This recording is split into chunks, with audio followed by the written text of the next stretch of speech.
Tai dabar suprantu, pradedame rašinėti. Palauk, tu dabar įsijungiai, kažkodėl man rodo telegramą tavo ekrane. O įrašas dabar veikia ar neveikia? Rekording vėl matau. Tai tada Jo. dar kartą pašėrinu ekraną.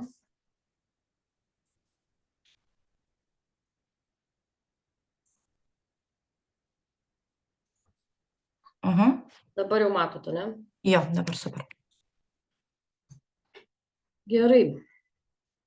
Tai šiandien pradėsim nuo asmeninio prekės ženklo kūrimo per stories ir reels.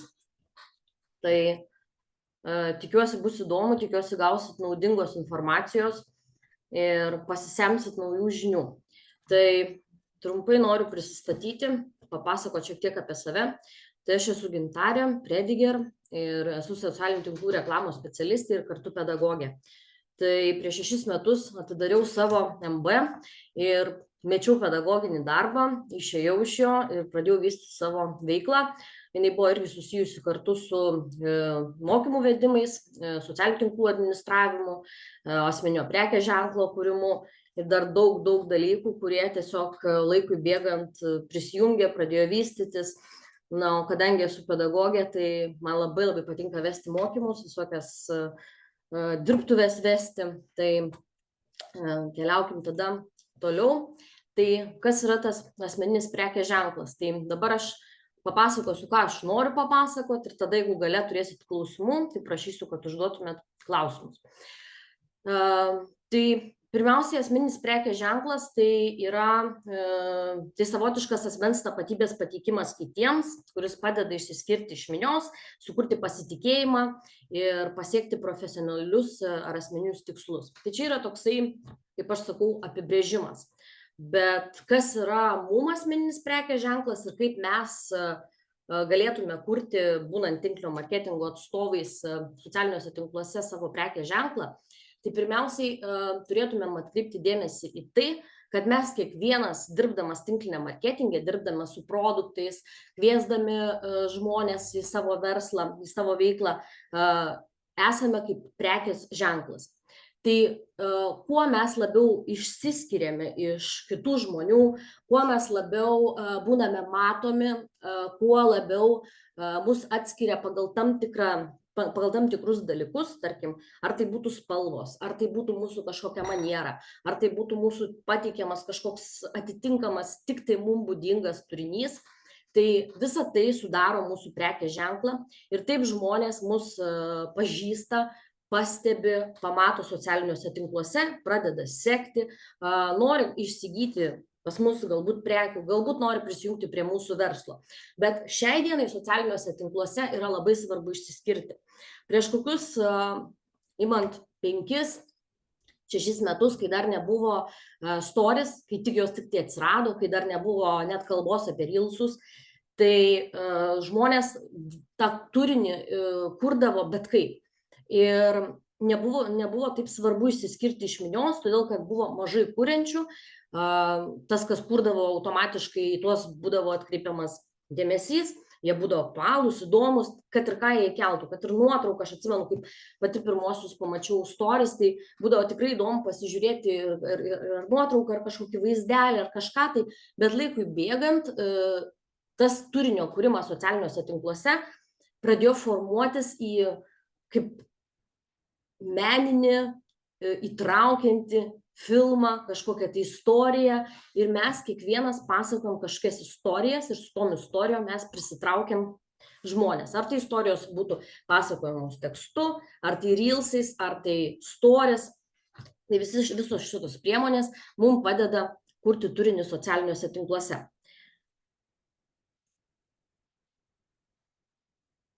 Tai kas yra svarbu, kuriant tą įvaizdį, tą prekės ženklą socialiniuose tinkluose?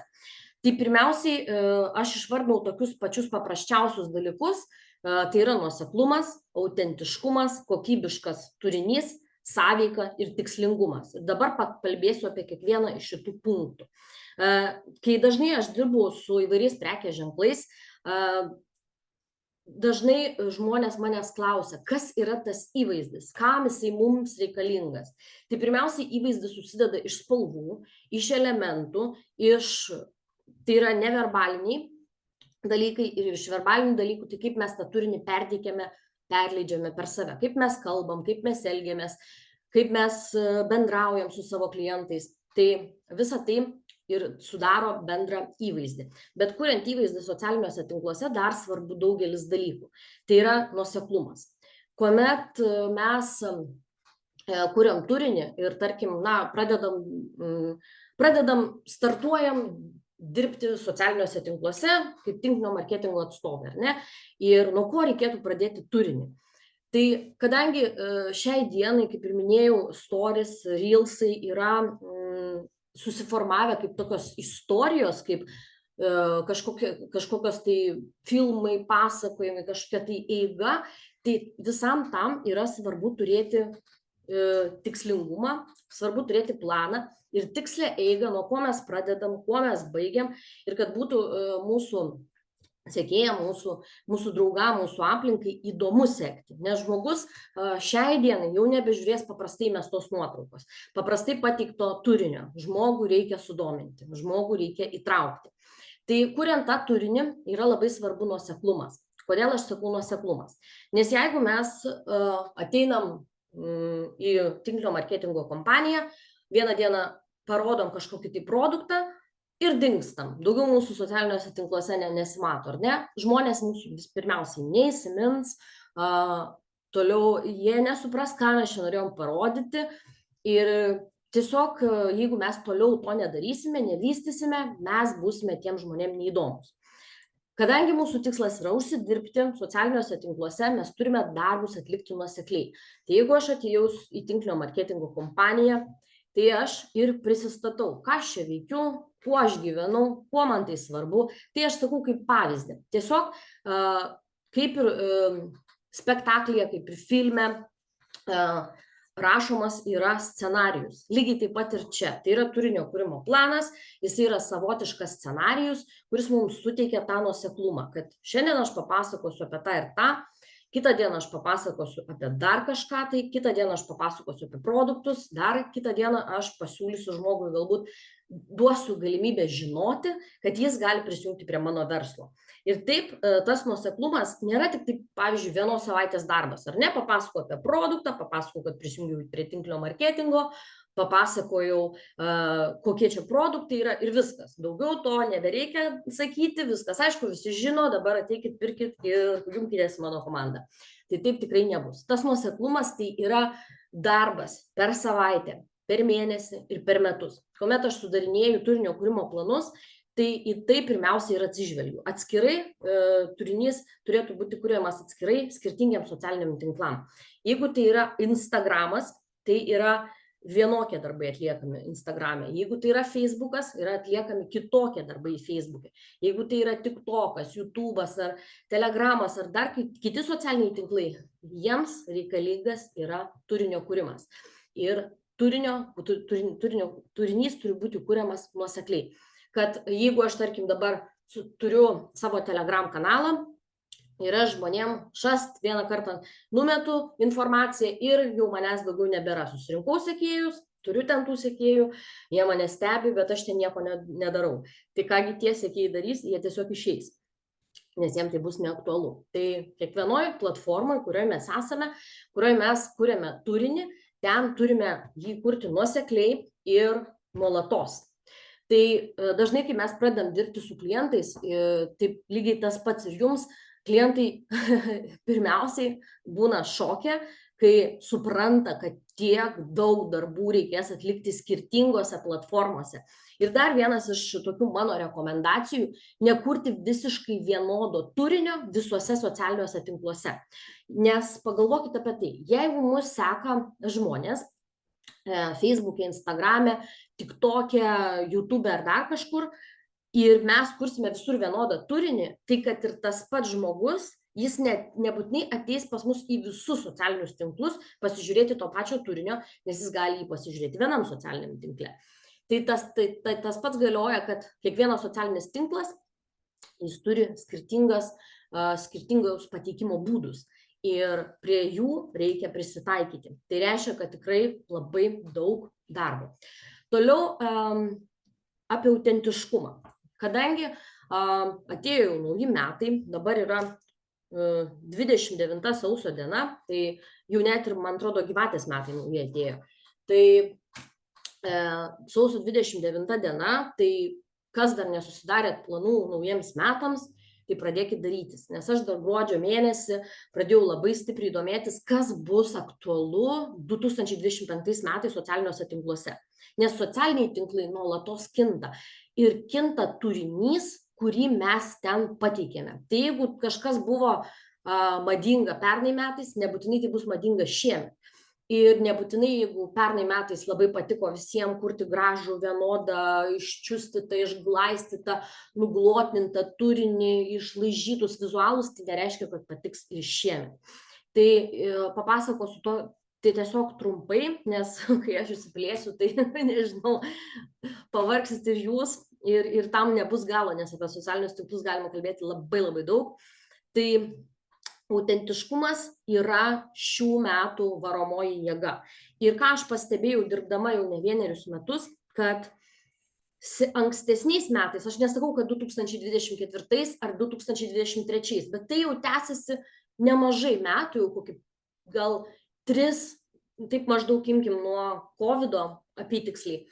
Tai tą laiką tęsiasi tas noras būti labai labai gražiam, labai pasitempusiam socialiniuose tinkluose, labai parodyti save iš tos pusės, kur jau mes esam labai profesionalūs, labai nuostabus. Bet kai mes parodome ne tą tikrąją savo versiją, o norime būti tuo, ko nesame, žmonės tą labai greitai pastebi. Jie labai greitai tą mato, jie labai greitai tą supranta ir jiems mes būname nebeįdomus. Tai autentiškumas yra ta vieta, kurios 2025 metais žmonės ieško ir nori socialiniuose tinkluose.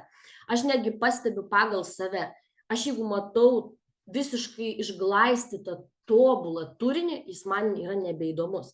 Todėl, kad jūs pagalvokit, aš dirbu su daug prekės ženklų, jeigu aš mėnesį turiu, tarkim, sukurti vizualus arba sukurti turinį kokiem 5 prekės ženklam, tai reiškia, kad aš matau labai daug įvairios informacijos ir reiškia, jeigu tie ženklai 5 yra skirtingi, tai aš domiuosi ne tik tai tuo prekės ženklu, bet dar žiūriu, kas apskritai, kokie jų konkurentai ir kokį turinį jie kuria.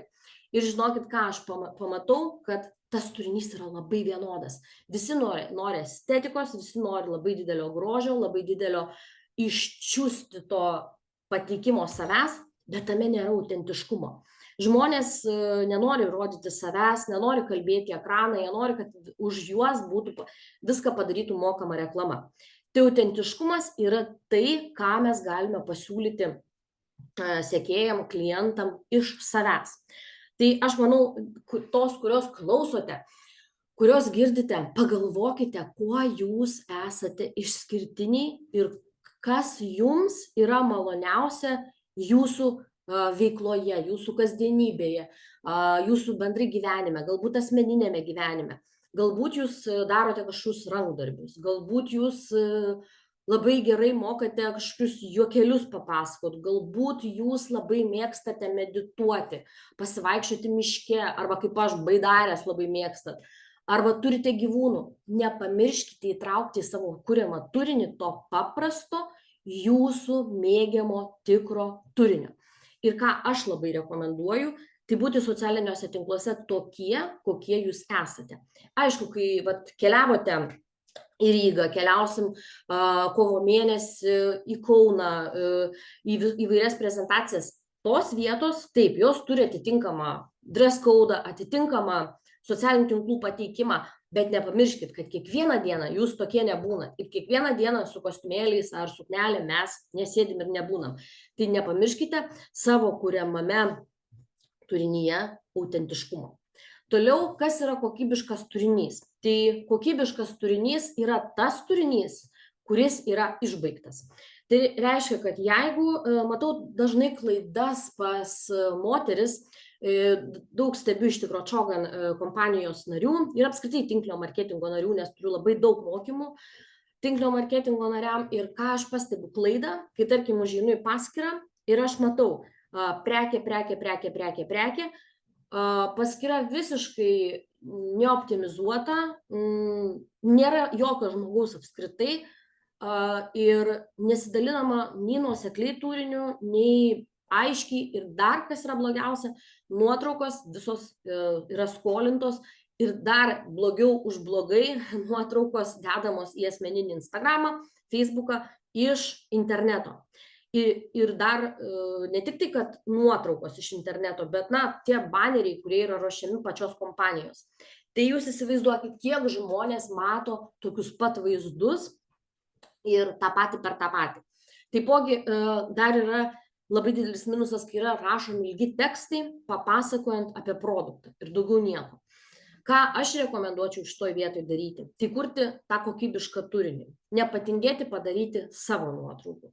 Nepatingėti papasakoti savo istorijos, kuo jums aktualūs tie produktai. Įmaišyti į kuriamą turinį ne tik tai darbinio turinio, bet ir asmeninio. Apie tą, kurį kalbėjau prieš tai susijusio su autentiškumu. Tai tas kokybiškas turinys gali būti įvairus. Tai gali būti ir patarimai, tai gali būti ir kažkokie pamokymai.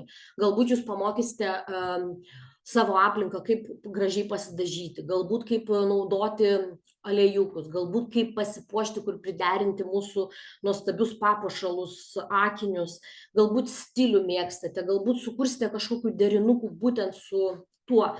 Tai bus jau kokybiškas, įdomus turinys. Aš, pavyzdžiui, ką darau savo turinyje, kai vedu būtent apie Chogan, aš įtraukiu socialinių tinklų reklamos, socialinių tinklų turinio kūrimo, įvairių patarimų ir tai žmonėm yra įdomu. Jie visiškai kitaip mato mane kaip tinklinio marketingo atstovą, kai aš dalinuosi realiu, autentišku, tikru savo kurtų turiniu. Toliau yra sąveika. Tai nepamirškite, kad mes bendraujame su klientais. Ir mes turime įdėti įdirbio, kad klientai mus pastebėtų, atrastų, norėtų su mumis galų gale bendrauti. Tai ta sąveika su klientais, tai kai jūs bendraujate su klientu ir nebūtinai jisai iš jūsų kažką nusipirko, nebūtinai jisai pas jūs prisijungia į komandą. Bet jeigu klientas jau domėjosi, pasiūlykite jam prisijungti prie savo grupės, pakvieskite jį į draugus, jis matys jūsų turinį, galbūt jis ateityje kažko užklaus, galbūt neužklaus, galbūt net neprisijungs ir viskas su tuo gerai, bet nepamirškite bendrauti ir kontaktuoti su tais klientais, palikite širdelę, galbūt kokį komentarą, todėl kad taipogi gerai veikia algoritmai, nes kai jūs turite kažkokį kontaktą su žmogumi, su kažkokia konkrečia paskyra, algoritmai jūsų turinį tam žmogui parodo dažniau. Na ir toliau tikslingumas. Tai kuomet jūs kuriate turinį, nepamirškite, kad jūs turite turėti tikslą. Tarkim, mano tikslas yra, kuriant turinį apie aliejų, parduoti aliejų. Nes jeigu jūsų tikslas, kuriant turinį apie aliejų, bus parduoti kvepalus, tai šitoj vietoj nieks nesuveiks. Tai jūsų turinys turi būti tikslingas. Jeigu aš noriu pasikviesti į komandą 1-2 žmonės, per mėnesį aš tą ir darau, apie tai kuriu turinį, pasakoju, kodėl verta prisijungti prie kompanijos, ką aš čia gaunu, kuo tai yra smagu, kuo tai yra aktualu.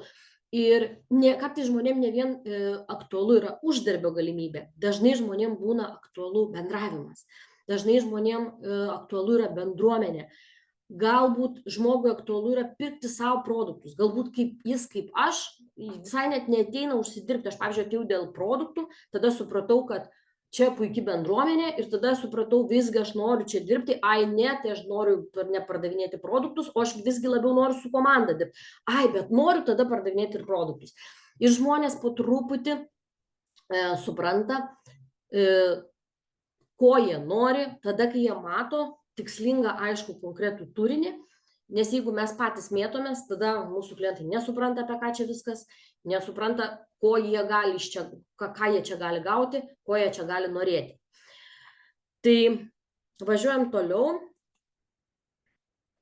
Tai pakalbėsim apie stories ir apie reelsus.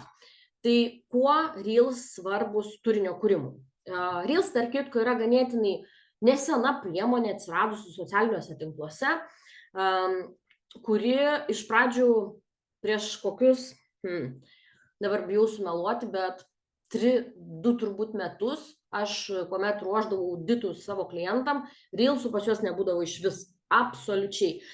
Tai pirmas pasiūlymas būdavo, pradėkit kurti Reelsus, nes maždaug prieš kokius 3 metus, tai kai tik prasidėjo Reelsai ir jie dar tokie, buvo, nežinau kaip montuoti, dar ir dabar yra tas pats, nežinau kaip montuoti, nežinau ką dėti, jų buvo mažai ir jų matomumas buvo labai labai didelis. Tai tie, kas pradėjo laiku kurti Reelsus, tikrai gavo labai daug naudos. Tie, kas ilgai labai miegojo, pramiegojo tą visą bumą, bet aš kaip sakau, niekada nėra per vėlu. Galbūt aš, pavyzdžiui, irgi nenoriu kurti Reelsų, man jie nepatinka, galbūt dar man nelaikas, viskas su tuo yra gerai, reikia būti autentiškiam ir savitiem, nes ne visi prekės ženklai parduoda ir sukuria, atveda klientų, sukuria pardavimus, sukuria pardavimų seką, ne visi prekės ženklai tą padaro naudodami visas priemonės iš eilės. Vieni tik rašo tekstus, kiti tik kuria Reelsus, kiti parduoda tik per stories, dar treti kuria turinį tiesiog dedami paprastus postus su kažkokiais tai vizualais ir parduoda per tai. Svarbu, kur jūs pačios jaučiatės patogiai ir kur jūs jaučiatės savo vietoje. Perlipti per save dėl mados, kai tarkim tik atsirado TikTokas ir visi, wow, čia reikia TikToką, bet čia reikia daryti tik tai juokingus vaizdelius, oi ne, aš nešoku, aš taip nemoku. Ir tada negaliu eiti į TikToką. Na ne, TikTokas tikrai nėra tik tai kažkokia šokiai pokiai estrada. TikTok'e yra labai labai labai daug dalykų, kurie tikrai yra ir naudingi, ir informatyvūs, ir edukuojantis. Tai čia labai yra daug tų variantų, bet ką aš visada sakau, jeigu yra priemonė, nereikia bėgti visiems, kaip bandai paskui tą priemonę, nes kai daro visi, tada nėra unikalumo. Ką aš dabar pradėjau pastebėti, ilgą laiką žmonės sakydavo, kad ai, čia ilgų tekstų tai niekas neskaito. Čia geriau yra tik tai vizualas. Žinokit, ilgi tekstai, tikslingi ilgi tekstai, jų žmonės jau pasiilgė, nes kažkurį laiką nebuvo tų ilgų tekstų, nes visi darė trumpą, greitą turinį. Tas greitas vartotojiškas turinys tampa nebeįdomus. Žmonėms norisi kažko giliau, kažko prasmingiau.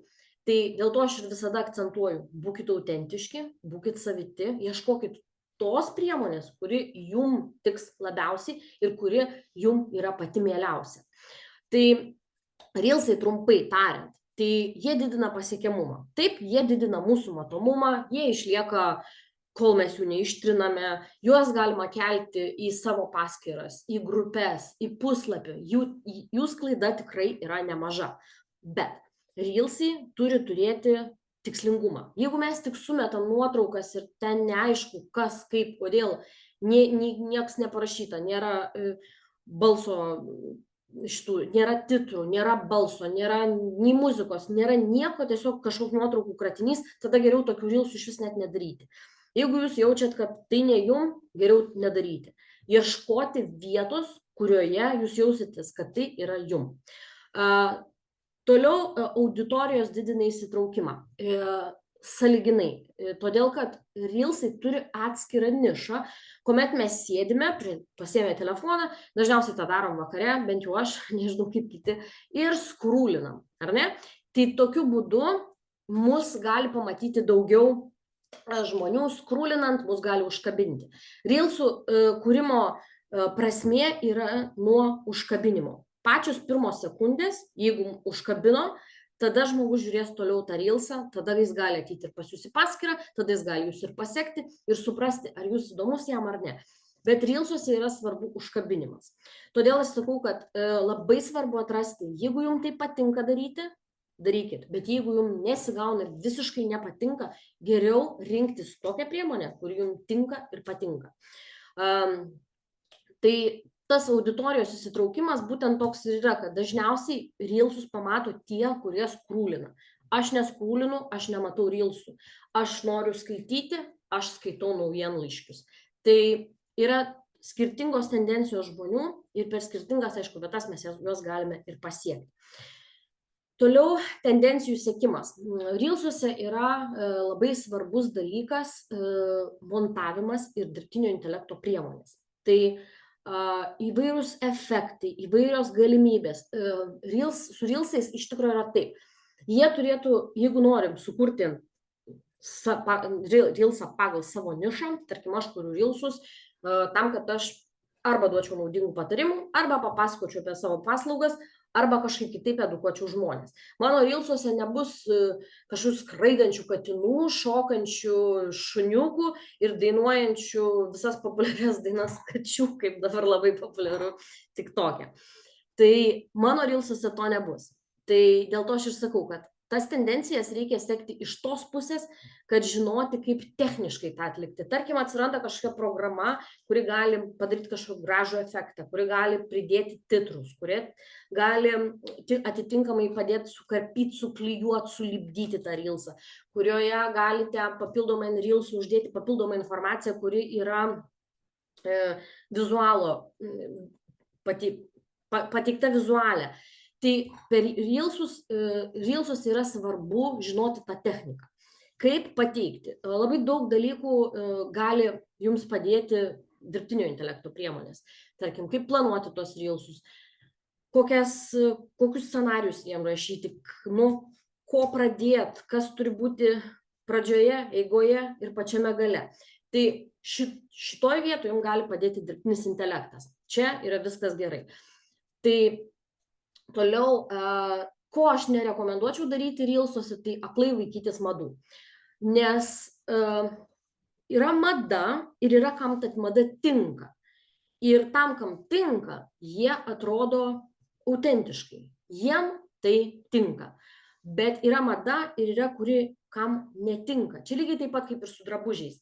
Jeigu mes bandom savai sprausti kažkokių šokių, pokio estrados nišą, kuri mums nėra artima, tai mums netiks ir tai labai matysis turinyje.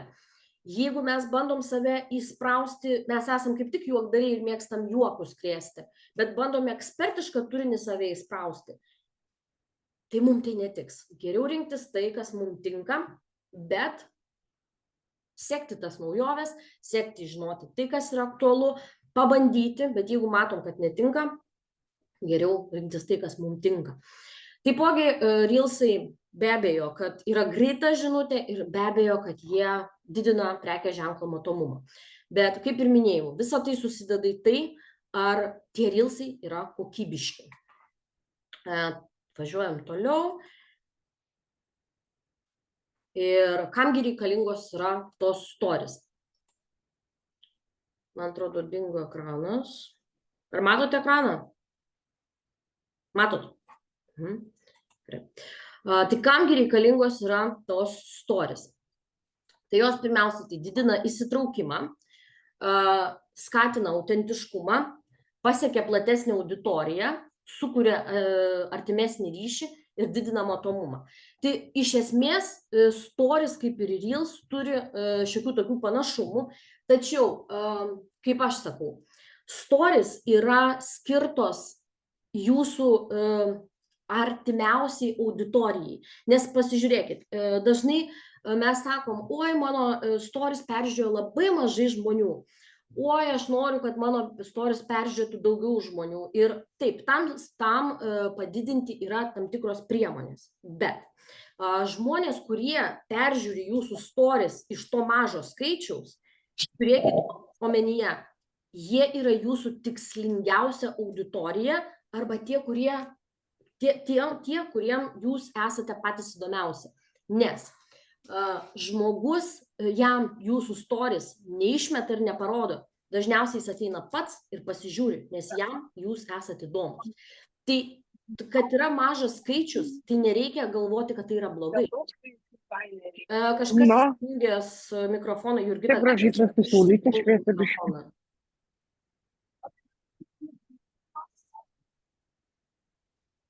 Gerai, tęsiu toliau. Prašau labai įsijunkit mikrofoną, nes trukdo. Gerai. Peršoko storis. Gintarė, tu gali pati, jeigu tu nueisi į dalyvius, tu gali pati išjungti mikrofoną, nes galbūt nežino kaip. Aš matau, kad iki šiol yra jungtas. Va, išsijungia. Gerai, toliau.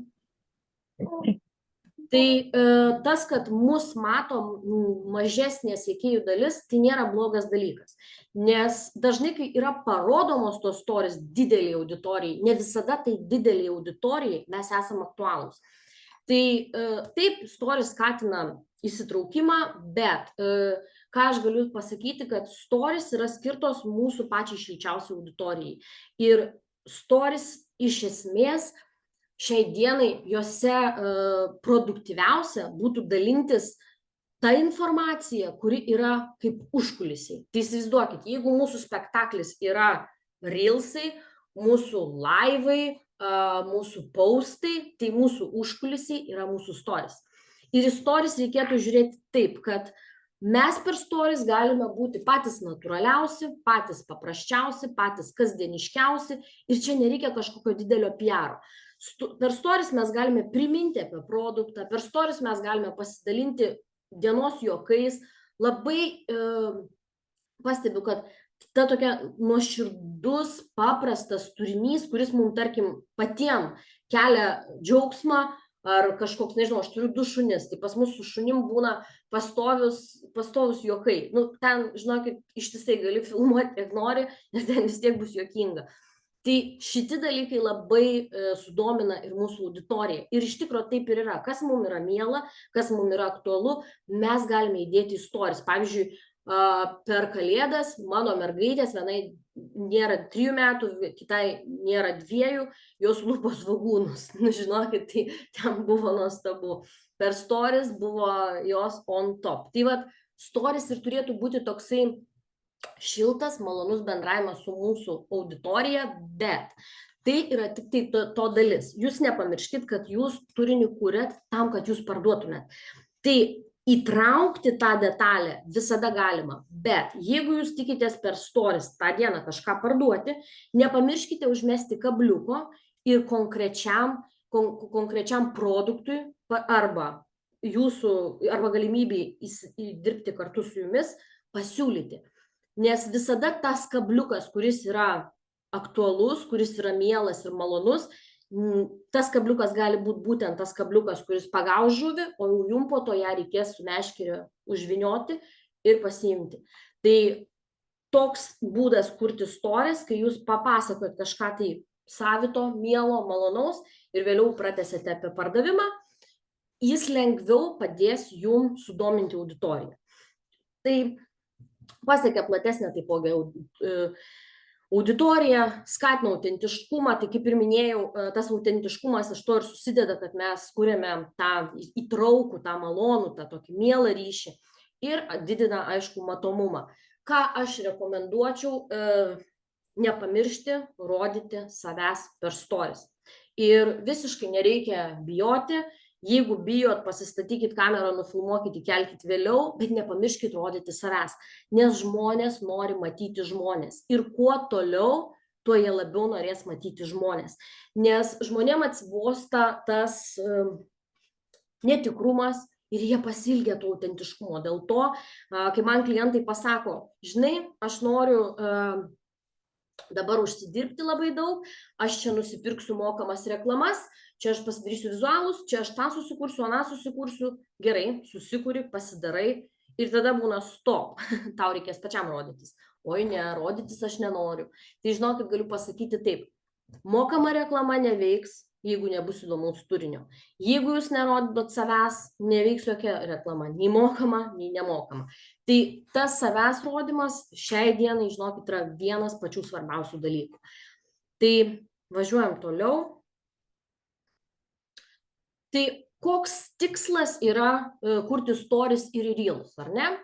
Tai aš kaip sakau, tas tikslas turi būti parduoti. nes kurti tam, kad kurti, kuriu stories ir nežinau, koks mano tikslas, bet aš kuriu, nes reikia, paklausiau mokymų, kad reikia kurti, tai aš ir kuriu. Jūs turite žinoti savo tikslą. Aš kaip sakau, parduoti. Tai parduodam mes galimybę užsidirbti, mes parduodam savo žinias, savo laiką, savo išmonę, mes tą parduodam ir mes parduodam produktus. Tai tikslas ir turėtų būti. Kai mano klientai dažnai sako, mano tikslas yra surinkti sekėjų. Mano tikslas yra pritraukti naujų klientų. Bet iš esmės tikslas, kaip ir apskritai, kaip mes darom pradžioje metų tikslus, jie turi būti tikslus ir konkretus. Aš noriu parduoti ir už kiek aš noriu parduoti. Ir ką aš darau, tai aš pirmiausiai žinau, ko aš noriu. Tarkim, aš noriu, nežinau, vasarą išvažiuoti atostogų, ar ne? Aš ten noriu, nežinau, kiti gal nori negrįžti į samdomą darbą, kiti gal nori nusipirkti kažką tai. Arba produktų daugiau išbandyti, ar kažkaip daiktą į namus nusipirkti, galbūt naujus namus. Tikslas turi būti mūsų asmeninis tikslas. Ir tada mes prieinam išvadą, kad mes turime parduoti, mums reikia pinigų, už tiek ir tiek, ir ką aš darysiu, kad tas tikslas, kad aš pasiekčiau tą tikslą. Aš kursiu kažkokį turinį. Tai viena iš tų priemonių ir yra stories arba reels. Tai kaip ir minėjau, kur jum yra patogiau, kur jum yra aiškiau, geriau, suprantama, lengviau, tai jūs ten ir savo jėgas skirkite. Jūs ten ir dirbkite. Nes aš žinau tokių verslų, kurie nekuria stories, kurie nekuria reelsų, kurie beveik net nelenda patys į turinį, turiu galvoje, nedaro laivų, bet kuria tekstus. Ir jie per tos tekstus atsiveda klientą. Mums šiuo atveju vien tik tekstų neužtenka, nes mes turim produktą. Tai mes jį turim parodyti. Bet aš sakau, pasirinkite tai, kas jums labiausiai patinka. Tai paprastas atsakymas, koks tikslas kurti reels ir stories, tai tikslas yra jūsų galvoje, ko jūs norite. O čia yra tik priemonė tam pasiekti. Nes, kaip ir jau ne vieną kartą pasikartojau, vaikantis madų, ir čia tas paėjo tam, tai reiškia paeis ir man, taip nebus. Jūs nesate tas žmogus, jūsų tikslas nėra toks pat kaip to kito žmogaus, kuriam paėjo. Jūs turite nusistatyti, kas tinka, patinka ir jums patogu ir aišku. Tai kodėl aš sakau patogu ir aišku. Dažnai turbūt girdi tą žodį išlipti iš komforto zonos. Tai vien jau tai, kad priversti save pasiekti tikslo, čia jau yra išlipimas iš komforto zonos. O kokiom priemonėm jūs juos sieksit, tai čia jau yra it's up to you. Tai aš, pavyzdžiui, renkuosi tai, kas man yra patogu, bet aš žinau, koks yra mano tikslas ir aš juos siekiu. Tai to pačio aš jums ir linkiu ir važiuojam dar toliau. Tai turinio kūrimo planas ir tikslai. Tai kadangi stories ir reels, kaip ir minėjau, yra priemonės, mums yra būtinas turinio kūrimo planas. Ir jeigu mes neturime to turinio kūrimo plano, nes šiandien jau ne kartą aš apie jį kalbėjau, mes nežinome, kaip mums prieiti prie to tikslo. Aš, tarkim, vasarą labai užsimaniau baidarės. Aš be proto mėgstu baidarėm plaukti, plaukiu sudėtingom upėm. Čia kas mane žino, tai žinau, kad aš fanatikė su baidariu. Ir aš užsimaniau baidarės. Viskas, man reikia didžiulės kalipsės, didelė, jinai tikrai yra didelė, jinai vos telpa pas mus sandėliukė. Ir žodžiu, kaip man jos pasiekti? O tuo metu buvo Liepos mėnuo, buvo dar birželis, bet Liepos mėnesį aš jau ją norėjau turėti. Ir aš ją užsimaniau turėti po praktiškai 5 ar 4 dienų, nes ten kažkaip buvo, kad man ją galėjo vežti, žodžiu, aš turėjau pinigų sumokėti iki to laiko. Ir ką jūs galvojate? Aš, žinodama, kad aš noriu tos baidarės, o čia, žinot, kaip kiekvienas savaip yra išprotėjęs, man reikėjo baidarės. Ir aš žinau, kiek jinai kainuoja, ir aš žinau, kad aš turiu 5 dienas. Ir aš sukūriau tuo metu savo naujus mokymus. Tai šiuo atveju, dar tada aš nebuvau čioganė, bet dabar vėl aš turiu kitus tikslus. Man reikia kažkokių greitai pinigų, aš žinau, kad aš jeigu parduosiu tiek ir tiek kvepalų, tiek ir tiek produktų su klientais, ar ne, su komandos nariais, viskas vyksta ilgiau. Jeigu mes pakviečiam komandos narį, jisai pirmiausia įsigyja produktą, tada jisai gauna, tada jisai išbando. Čia yra kelių mėnesių projektas. Mūsų produktai yra greitas tikslo pasiekimas. Tai mums, tad ką aš dariau, kai aš norėjau tos baidarės, tai aš susidėliojau, kokį turinį aš kursiu, ką aš kalbėsiu į stories. Reelsų aš iš vis nedariau, nes tam tiesiog nebuvo laiko. Jeigu aš pradėčiau montuoti per 4 dienas reelsus, aš nieko nespėčiau. Aš kaliau vien tik ten stories. Stories ir telegramas. Ir ką jūs galvojat, aš pardaviau savo tos mokymus, nu tarkim, mes imkim nemokymus, parduodam kažkokius kvepalus, ar ne? Ir aš nusipirkau tą baidarę ir jinai pas mane stovi, aišku, man nepavyko dar su jie išplaukti šiais metais, bet aš ją turiu ir aš išplauksiu kitais metais. Tai esmė yra tokia, kad kai mes turim aišku tikslą, mes turim susidėlioti turinio kūrimo planą, kaip mes sieksim to tikslo. Ar mes darysim vieną dalyką, ar kitą, ar trečią. Nes visada reikia atsižvelgti į tai, kad jeigu, tarkim, mums reikia susimokėti už šildymą, arba už būsto nuomą, arba už paskolą, arba dar kažką, mums tų pinigų reikia čia ir dabar. Ir mes neturim laiko kurti ilgalaikių planų. Todėl labai svarbu yra susidaryti planą tokį, kuris yra mums tinkamiausias tuo metu. Ir labai svarbu yra žinoti, kiek mes norim už to uždirbti. Aš, žinokit, savo mėgstu statyti tokius išprotėjusius standartus, nes aš žinau, kad aš jų pasieksiu. Ir jeigu, pavyzdžiui, ką aš padariau, tai dabar po motinystės atostogų aš visiškai išėjau iš savo samdomo darbo, nes nusprendžiau jį visiškai negrįžti. Ir gavosi taip, kad, kaip per motinystės atostogas, tai turbūt kas turi vaikų, tai žinot, gauni išmokas. Ir jokių išmokų nėra. Ir tada bam, nėra, tai nėra, reiškia, aš pasiemu dar tą, ir va, atsirado atšoganas ir man nereikia į tą darbą grįžti. Mano tikslai yra sudėlioti. Dėl to yra labai svarbu susidėlioti turinio kūrimo planą, taip, kad jis padėtų jums siekti tikslo. Ne dėl to, kad aš kursiu turinį tam, kad kurčiau, bet svarbiausia yra užsibrėžti ir siekti tikslo. Važiuojam toliau. Tai kasdieniai patarimai, ką aš jums patariu kurti ir kas iš ties yra svarbu ir ko vertėtų nepamiršti siekiant tikslo, konkretaus, ar ne? Tai pirmiausiai susidaryti, turėti tikslą. Ar jisai bus savaitės, ar jis bus mėnesio, ar jisai bus metų, nesvarbu. Tai pirmiausiai, kas yra ekspertinis turinys. Mūsų veikloje ekspertinis turinys tai yra žinios. Žinios apie produktus, problemų iškėlimas. Tie ne tai, kad naudingi patarimai, bet tie tikri, gyvenimiški, aiškus patarimai, kurie žmonės priverčia susimastyti. Mes turim šitiek gerų produktų. Aš nekalbu apie kvepalus. Be kvepalų mes galime gyventi. Bet kam yra kažkokie dideli skausmai, kam yra sloga arba, aišku, sloga nėra ilgalaikė, bet kas turi kažkokių problemų su virškinimu, su oda, su plaukais, mes turime tiek nuostabių priemonių, kurios žmogui gali padėti. Tai tas ekspertinis turinys yra pateikti profesionaliai prekę, ne tai, kad parašiau tekstą, įdėjau nuotrauką, dar blogiau iš interneto ir jau čia ekspertinis turinys. Ne. Įsivaizduokit taip, jūs pradedate komunikuoti pirmadienį apie, imkim kolageną. Žinau, kad mūsų kolagenas yra nuostabus, man jo dar vartoti neteko, bet aš kaip ir dėl visko šitoje kompanijoje net nebejoju. Tai aš žinokit, dar negavus kvepalų, man jau jie kvepėjo. Aš skaitydama, aš žinojau, kaip jie kvepės. Tai aš esu taip nusiteikus šitoje kompanijoje ir aš taip viską ir matau. Ir aš žinau, kad tas kolagenas tikrai yra stebuklingas. Tai tas ekspertinis turinys, jūs pasidalinkite apie problemą, aš paimu kaip pavyzdį kolageną, gal jūs su kitokiam problemom susidurėt, pavyzdžiui, man nugarą skaudėjo, tai mane gelbėjo velnio letena. Bet yra tų įvairių dalykų. Paimkite tą turinį ir papasakokite žmonėm per stories, kaip užkulisius, kas jums atsitiko, kodėl jūs tai naudojate, kas tai yra. Nereikia pasakoti, va, čia yra kolagenas ir va, čia man nuo visko jisai padėjo.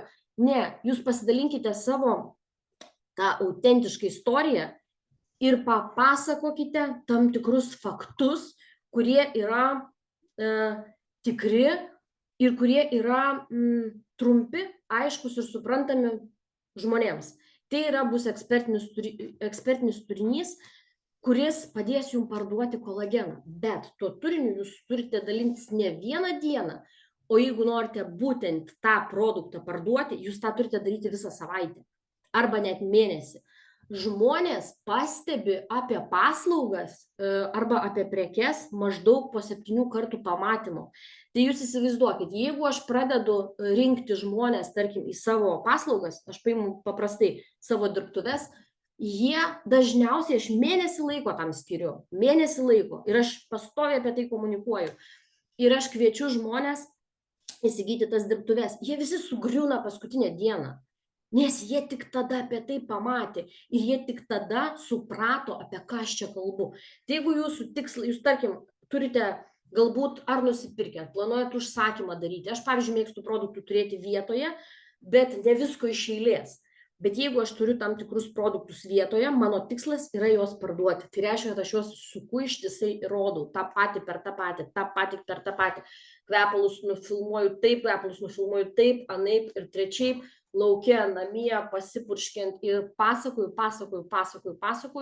apie tai, kad žmonės suprastų ir ateitų ir įsigytų. Toliau, kasdieniai darbai, tai asmeninis turinys. Nepamirškite į savo turinį, neperkraukite vien tik tai kažkuria dalimi. Dalinkitės ir tuo, bet svarbiausiai, kad būtų tikslas, kuris finale jum padėtų parduoti. Arba galimybė užsidirbti, arba prekė. Tai tas asmeninis turinys. Ar tai jūs skaniai gaminat valgyt, ar tai jūs, vedžiojat šunis, galbūt vaikštot miške, galbūt turit vaikų ir ten, nežinau, kokių problemyčių, bėdelių, slogelių, visokių kitokių dalykėlių, pasidalinkit tuo asmeniniu turiniu. Asmeninis turinys, kaip ir minėjau, labai užkabina. Nepamirškite į tą visą turinį, ne tik, kad pasidalinau tuo, bet įsukti ir pardavimą. Kaip tas vyksta pardavimai per turinio kūrimą?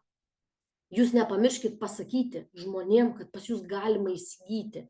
Nes dažnai būna, kad parodoma prekė, bet kodėl, kas, ką, nesupratau, o čia dar ir užsidirbti galima.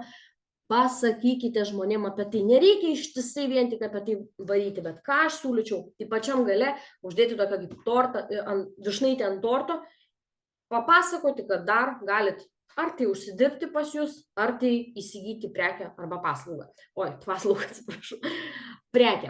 Tai patarimai, pardavimai ir autentiškumas. Tai apie pardavimus aišku. Patarimai, tai ką aš siūlyčiau daryti, tai padaryti patarimus tokioj vietoj, kad jie būtų visiškai nesusiję su pardavimais. Nes patarimai, tarkim, vien tik tai, jeigu bus vien tik tai pardavimai, arba vien tik tai ekspertiškas turinys, arba vien tik tai patarimai, tai vėlgi nebus gerai. Bet jeigu jūs tą pamaišysite, vieną dieną jūs padarysite ekspertiško turinio, vieną dieną galbūt asmeninio ir pardavimų ir dar pateiksite patarimų, tai patarimai turėtų būti tokie, tarkim, 5 patarimai, kodėl, ką daryti, jeigu man skauda nugarą. Tai patarkite kažkokius bendrus patarimus ir įdėkite į tą ir kolageną, tarkim, arba ten velnio letiną, arba dar kažką tai.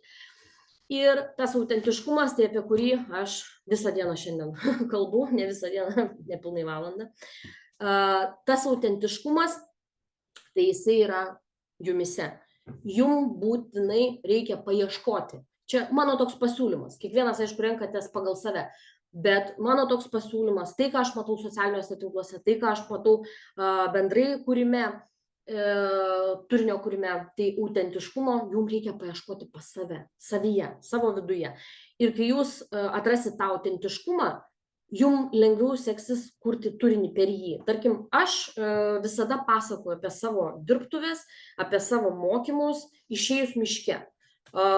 Ekspertiškai ar neekspertiškai tai atrodo man visiškai nesvarbu, nes mano tikslas yra prisitraukti tokius pat klientus kaip ir aš. Ir mes lygiai taip pat turim tų klientų, mes lygiai taip pat nenorim bendrauti su pavydžiais, nemandagiais, bjauriais klientais, kurie nevertina mūsų prekės ženklo, nevertina mūsų darbo, pasako kažkokių bjaurių žodžių. Tik kai jūs rodysit save tokį, koks jūs esat, jūs ir pritrauksit tokius pat žmonės. Ir aš labai paprastai tai žiūriu, nes mūsų darbe, man bent jau yra svarbiausia ir smagiausia, kai klientas nenuvertinam tiek manęs, tiek produkto, bet jis pagarbiai, adekvačiai žiūri į mane. Ir man geriau turėti mažiau tikslinių klientų, negu daug ir kurie man sugadina nuotaiką. Bet aš visą laiką tikiu tuo, kad to, ko aš noriu, kas neskaitėt knygos Manifestavimas, paskaitykit, jinai naujai atsiradus, ką aš manifestuoju, tas pas mane ir ateina. Tai tas turinio kūrimas, visą tai mes turim turėti tikslą, mes turim pateikti save tokie, kokie mes esam. Ir jeigu mes tą darom, natūraliai tas ir ateina. Bet labai svarbu yra žinoti, ko mes patys norim. Na ir važiuojam toliau, jau nedaug liko, tikiu, kad turbūt pavargot manęs klausytis. Tai paskutiniai tokie štiftai. Tai yra toksai mokymų kanalas, kurį aš sukūriau visai nesenai. Tai yra T mokymų kanalas, čia ir yra viskas apie tai, ką jūs matot parašyta. Tai Instagram, Facebookas, Stories, Reels, Canva turinio kūrimas. Tai kam aktualu, kas norėsit, parašykit man, aš jums papasakosiu daugiau, nenoriu čia per daug gaišintis dėl to, bet sukūriau nesenai tinklo marketingo mokymų kanalą, nes man tai žiauriai patinka ir ypatingai mėgstu vesti tinklo marketingo atstovam mokymus, nes jie yra dažniausiai motyvuoti. Tai kas jau esat prisijungę, tai žinot, kiek ten daug darbo. Tai žinau ir aš šitą ir tikrai tas mokymų kanalas yra abonentinis ir jisai tęsis tol, kol aš nuspręsiu, kad jam atėjo galas, kol jis sems, nežinau. Bet ten tikrai, žinokit, informacijos yra labai labai daug. Tai palieku dar savo kontaktus. Ir nežinau, dabar turbūt aš kaip ir visą tai baigiau, jeigu turit kažkokių klausimų, galit klausti ir turbūt suprantu, kad reikia sustabdyti įrašymą.